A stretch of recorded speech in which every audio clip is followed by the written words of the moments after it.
नमस्कार मित्रांनो.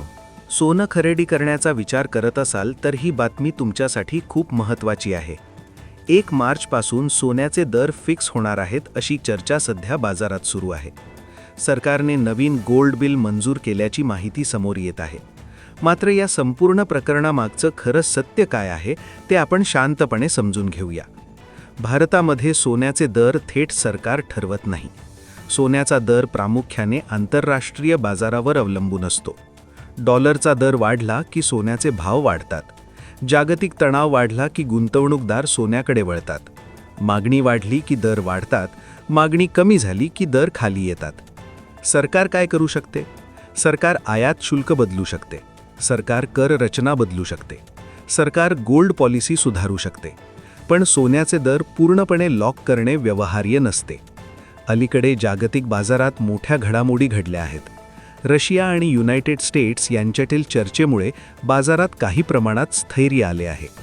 भारताची मध्यवर्ती बँक म्हणजे रिझर्व्ह बँक ऑफ इंडिया वेळोवेळी सोन्याचा साठा वाढवत असते.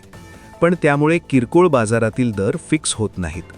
आता पाहूया सध्याचे अंदाजे बाजारभाव. 24 कॅरेट सोने अंदाजे रुपये प्रति 10 ग्राम दराने विकले जात आहे. 22 कॅरेट सोने अंदाजे रुपये प्रति 10 ग्राम दराने उपलब्ध आहे. 18 कॅरेट सोने अंदाजे रुपये प्रति 10 ग्राम आहे. चांदी अंदाजे रुपये प्रति किलो दराने विकली जात आहे. लक्षात ठेवा, शहरानुसार आणि दुकानानुसार दर बदलू शकतात. मेकिंग चार्ज आणि GST यामुळे अंतिम किंमत वाढू शकते. मार्च महिना आर्थिक वर्षाचा शेवटचा महिना असतो. 31 मार्च हा आर्थिक वर्षाचा शेवटचा दिवस असतो. या काळात गुंतवणूकदार मोठे व्यवहार करतात. यामुळे दरांमध्ये चढउतार दिसू शकतात. पण अधिकृतपणे दर लॉक होतील अशी स्पष्ट घोषणा उपलब्ध नाही. जर तुमच्या घरी लग्न किंवा समारंभ असेल तर टप्प्याटप्प्याने खरेदी करणे योग्य ठरू शकते.